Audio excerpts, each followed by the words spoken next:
Good afternoon, Tita Maxi po. Malapit na akong gagaling, nagte-therapy na. After therapy, ngayon, nagte-train niya ako lumakad kasi yung ano ito, ang thread ko, tinahe. Ngayon, nagte-therapy para makalakad ako. Nakalakad na ako papuntang CR doon. Lapit na ako pupunta sa tindahan. Salamat sa lahat nagte-text everyday. May nagte-thank you. Nagte-take care ako. Nagdadasal para sa akin, sa mga padre, madre, monks. Thank you po. Nagdadasal for my past recovery ko. Salamat po ha. Sobra. Kaya mabilis ang na-recovery ko kasi sabi ng doktor, yung tahi ko mabilis na nawala na. Hindi mo na makita saan yung tahi kasi ako lang na hindi na makita. Ang galing ang doktor ko, si Dr. Sarmento Ramos the third, no, sa orthopedic po, Quezon City. Sobra galing niya. Tapos walang sakit. Ngayon nagte-therapy na ako mga 6 times. Tapos kung makalakad na ako, ready to start na naman magtrabaho ngayon. Pa-easy sa bahay, tulog, therapy, ganong kain. Pero pumabayat ba ako? Kasi bawal ako tumaba eh. Bawal ako hindi na ako kumakain ng kanin, tinapay, yung dalawa. Pero yung mga gulay, baboy, stop ko na din. Puro sabaw, isda, daming isda kinain ko. Yan po ang papagaling sa akin. Alam mo mga senior citizen, sobrang hirap na dalasan ko na sobrang hirap pag napilay ka o napa-injure o napat-opera ka, grabe. Kulang isang paa, grabe. Kulang isang kamay, okay pa ha. Pero yung paa, hindi ka makalakad eh. May kukukunin ka, hindi ka makakuha eh. Diba? Narasan ko dito, napilay ako. Nakabalot. Okay yun. Ang bilis. Kasi pwede ka kumain, ganun. Yung paa, hindi ka makalakad, hindi ka makapunta sa CR o mang-iihi ka, nahiya naman, may caregiver ka, minsan nahihiya ako na, ay, mang-iihi ako. Mamaya, pagtapos na, tatawag mo pa siya, sabi ng anak ko, pinabayaran natin, gigisingin mo siya. Paggabi, minsan hindi ko na sila, nahiya ako magising sa kanila kasi natutulog sila ako. So, mahirap talaga. Sorry po.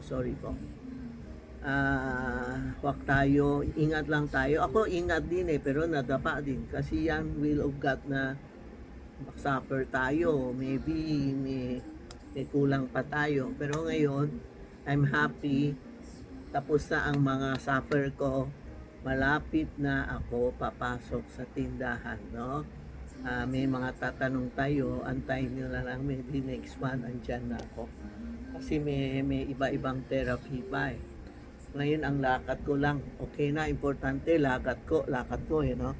Kung hindi ka makalakad, napakahirap mga senior.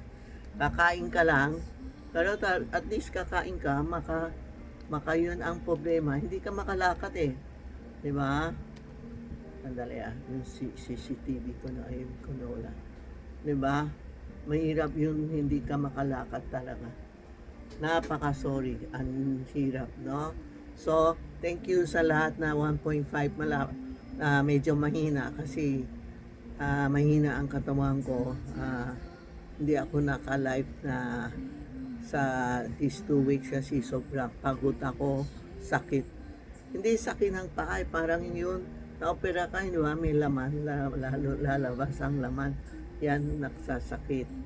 Pero yung operation, hindi naman. Yung mga laman na parang may inalis siya ng laman, lalagay ng bakal. Yan, yung bakal, naka-absorb yung mga laman natin. Kaya medyo, maga, tapos, anong tawag yun? Manhit.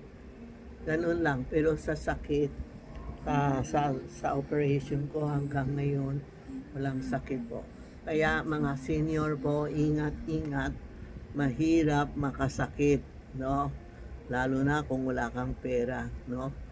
Mahirap, sasabihin mo wala kang pera. Nakita ko nga maraming Pilipino pa yung lakad nila o ano, sabi ko, iniisip ko, paano yun kung wala kang pera, wala kang pera maka-operate, paano yun? Palagi ko iniisip yung dati na operation ako ng hips, no? Hips operation, no? No? Nafe-feel ko din na, paano yun? Pag wala kang pera, hindi ka maka-operate. Buong taon na nasa wheelchair ka, ganun. Kaya, ingat-ingat tayo ha, mga kaibigan, mga viewers, mga followers, mga senior, ingat-ingat tayo ha. Ingat lang po, walang masama. No? Basta talaga na feel ko, ang hirap-hirap makasakit o maka-injure. Okay? Salamat po.